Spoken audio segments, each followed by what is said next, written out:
Ladies and gentlemen, welcome back to John Dudley Speaks. I'm your host, the Trash Man. The art of the crossover. A common practice in the days of old for sitcoms. The last time I really saw one that wasn't attached to a laugh track was Brooklyn Nine-Nine and New Girl, and it was fine. I don't know, the appeal of the crossover is very old hat in an era of sitcoms that has immersed itself in the streaming era's optics for what qualifies as a success. Longer run times, lack of ABC plots, too much of a push to be prestige drama. Shut the f*** up! Alright, I won't criticize prestige streaming too much, since the medium has been able to evolve in many ways, affording creativity to shows like Barry and Succession and The Bear, allowing all of the genres that they explore to be ultimately genreless. But when's the last time you watched a pilot of a TV show on network TV, and it felt so fully formed you already knew it was going to be a classic? For me, that was Abbott Elementary. And when's the last time you saw a comedy dare to be so outrageously stupid, gross, and socially relevant all at the same time? For me, that was It's Always Sunny in Philadelphia. Isn't it just beautiful that both of them are set in Philly? Go Birds. Go Birds. About a week ago, we finally got the long-anticipated Abbott Sunny crossover episode. And let me just say this is what TV should be.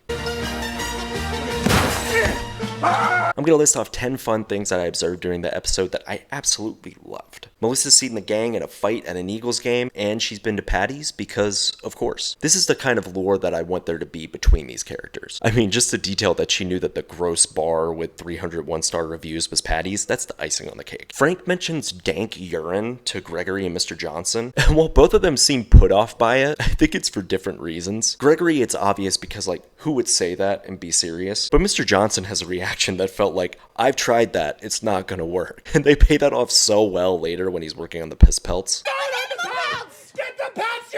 Dennis wasn't in much of this episode, and apparently that's intentional because he'll serve a greater purpose on the Sunny Abbott crossover. But while he's there, he does have one of my favorite line readings on filming and consent, and it's just so odd seeing the Abbott characters trying to put together what he means. And if he explained, they probably would not understand. Because of the implication.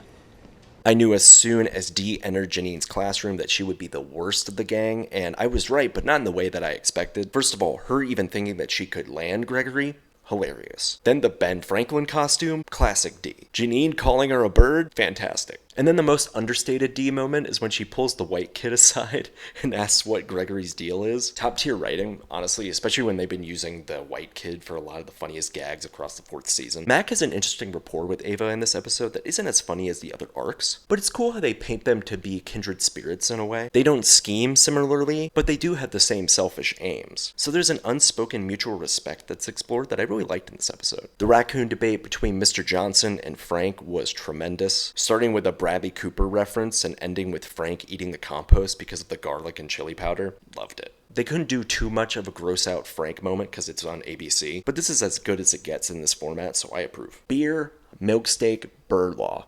Nothing else to say. I mean, I can't believe that they said those words on network television. The gang in documentary format was a sight to behold because many shows have come and gone since Sunny's inception that were in that format. One of them that was filmed on the same lot, The Office. So it's amazing to see them exist this long to be able to play in that sandbox. Very nice. Jacob's line of "It's always sunny in" and then the cut to commercial, perfection. And last but not least, Charlie learned how to read. As a longtime fan of Sunny, I really appreciated this and adored not only how he was pulled off in this setting and how it pays off such a long-running gag. I thought North was up. But it injects the character with heart and meaning. I mean, Mac's reaction to watching Charlie read, it's so sweet and sappy, which you wouldn't expect from the gang, but if you're gonna get that, you should get it on Abbott. Plus, he's not out of the weeds yet. He confused guests with ghosts, so there's payoff within this actual episode too. But yeah, this was just a total blast, and its softer, more heartwarming tone is a wonderful indicator of how debaucherous and lewd the Sunny side of these events is gonna be, which is set to come out in a few months according to Rob McElhenney. Apparently that episode's written by Rob, Charlie, and Kiana Taylor of Mythic Quest, who wrote the season 15 episode The Gang Makes Lethal Weapon 7, so it's in good hands for sure. So I guess make sure to brush up on your bird law before that episode comes out, or general law, because the gang's gonna be up to their usual heinous shit. Alright, that's all I got. See you in 4 to 5 months for the flip side on this one. Bye!